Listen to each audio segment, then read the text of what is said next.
A very warm welcome back to Talk Solent, the talk show where we discuss a variety of press articles from our Solent area and a couple of national and international too. On our panel today are Michelle Brooks, new to Talk, then two regulars, Ian Fielder and Peter Marcus. Now, Visit My Mosque is an initiative now in its third year, and Southampton's Medina Mosque was part of this event last week. Like many across the UK, visitors arrived in their thousands amidst the recent Donald Trump travel ban on citizens of predominantly Muslim countries. The need for more understanding, empathy and integration between Muslims and non-Muslims in Britain has once again come to the fore. But let's ask, do events like this need to be taking place more often than once a year to make any real difference or impact? So, do we need to do it more often? So, yes or no? We'll start off with a yes or no answer from all three of you. Yes. Yes. Definitely yes. So, once a year is not enough?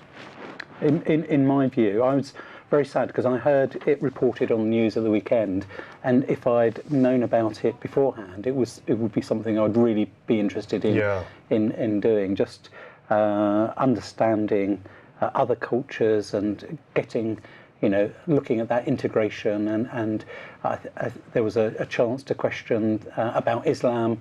I thought it was well reported, but I think, actually understanding this would have been on beforehand would have been very useful. So yes, I'm very much for it, and I think it should happen more often. And not just with that community, with all communities as well. Shell, I think you hinted that once a year is maybe not enough. It should be a lot more regular. I think a lot of the hatred is they don't understand. And obviously if you don't understand things, you tend to attack it. I think we should be a little bit more, you go in there, understand the faith, and I'm pretty sure that a lot of that hate crime will come down. Peter Marcus. Yeah, like I wish I'd been able to get down to one. Mosque in Portsmouth did it as well, and they had I would have been great interested. success.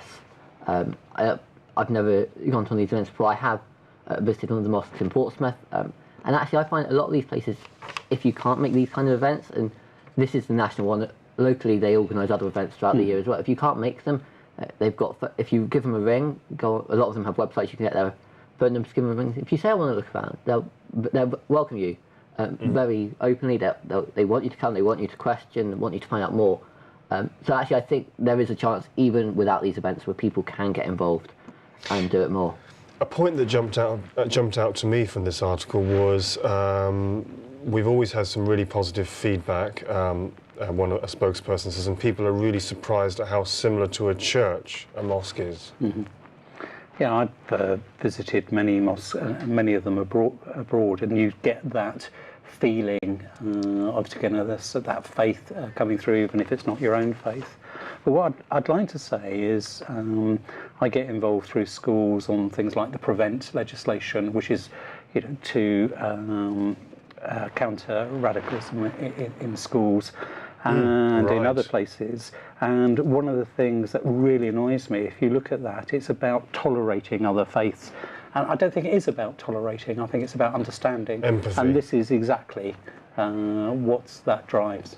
Well, this initiative's in its third year, and it sees more than 150 religious buildings across the UK open their doors to those of all faiths and none. And there was an opening ceremony with the Mayor of Southampton, Cathy Ewing, at 12:30 there, and after that there were guided tours every couple of hours. And after each tour, visitors could watch prayers take place and then take part in an informal question and answer session. And I think in Southampton that's really good, isn't it? That is interaction rather than just observing and listening to each other. Actually, surely a bit of debate there. And I think that in Southampton they had about 300 people go, and that's fantastic, isn't it? Yeah. Visitors will not be required to cover their heads, but are asked to dress modestly. See, some people would think, I'll have to cover my head, but it just is their modest dress. And although men and women prayed in the same area of the Medina Mosque, women were asked to stand at the back. But again, one would hope with the question and answer session that people could ask questions about, men and women, about, some gender. All religions are different anyway, so it's understanding the difference in them.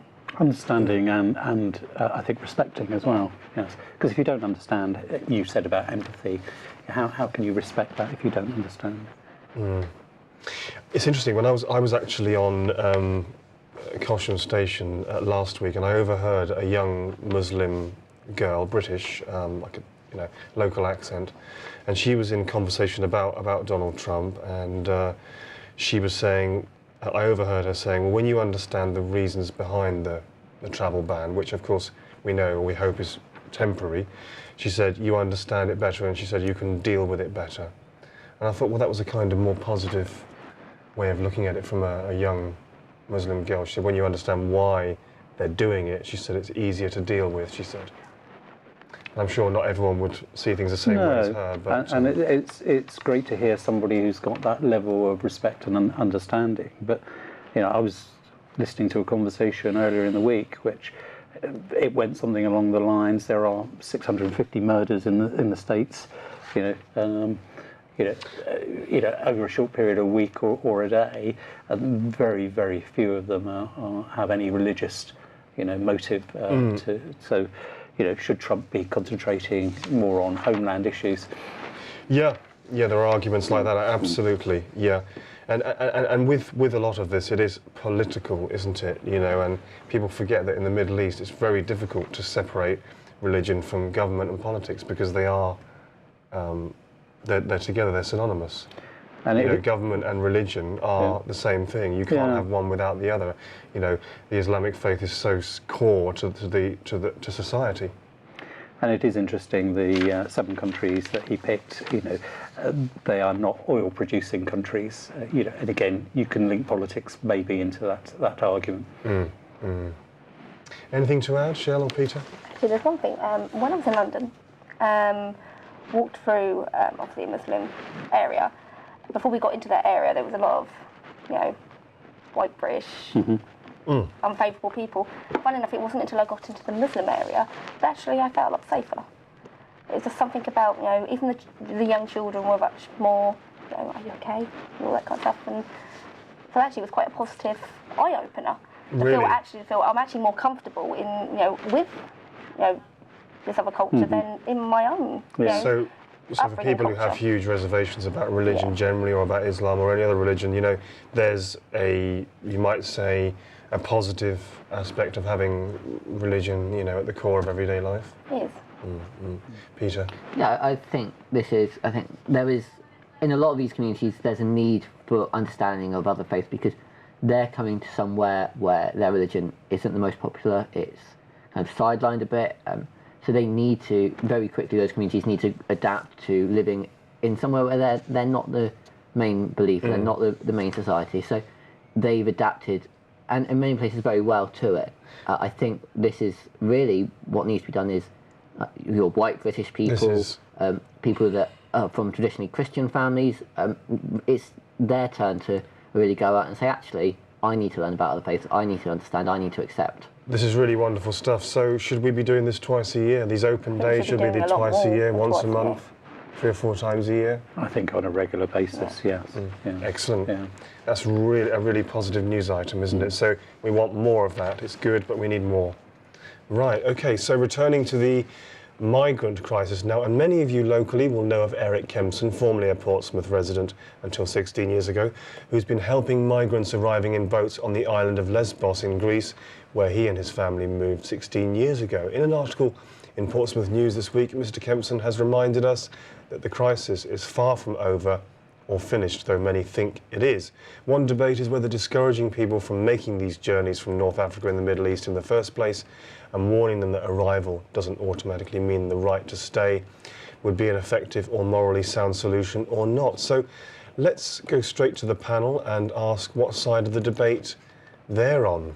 So coming back to this, very heavy subject, who'd like to start on this one? What side of the debate would you be on, Peter, on this one? Should we be discouraging people from making the journey in the first place? I think discouraging is a very dangerous thing to do. These people, they're not going over to Greece for a holiday.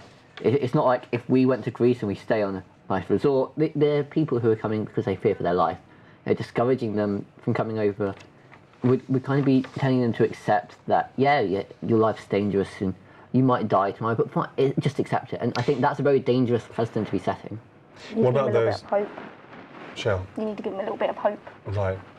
What about those that are coming maybe for, in blank, obviously very generalised term, a better life as opposed to fleeing from something really bad? I think those coming for, they're all coming for a better life in some respect. And for many of them, I think it is because they generally fear for their life. And we hear all the time people are like, oh, but they're coming over better healthcare, more jobs. I don't think there are. And those who are, it's a very small number of people.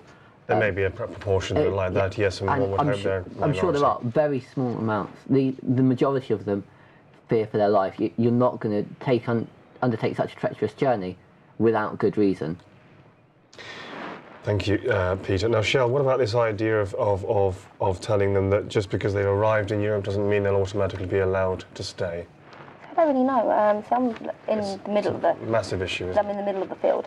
You see a lot in the media, which puts into your mind, because you're looking at your homeless, you're looking at your elderly, you're looking at people where they're struggling to earn money, and they put you against, and all you see in the media footage are all these young men. And of course a lot of people believe that, and so they're very anti it, or they're not 100% supportive. But it's not until you add are vulnerable, and then if they post the women and the children, and they're vulnerable, you'll see that we're equals. And I think the media could do a lot to help out, to be able to, so that a lot of people can take away that judgment and actually understand that they need support. And I think that sometimes when people see, large groups of what seem to be just young men and no women and children, they get a bit cynical. A very brief point on that. It's a huge issue, isn't it? And I think you've got to break it down. This gentleman's got to be congratulated. I know he lives in Lesbos, and that's at the point of where people enter. And you've got to get the balance between economic migrants, as you said, and true political migrants.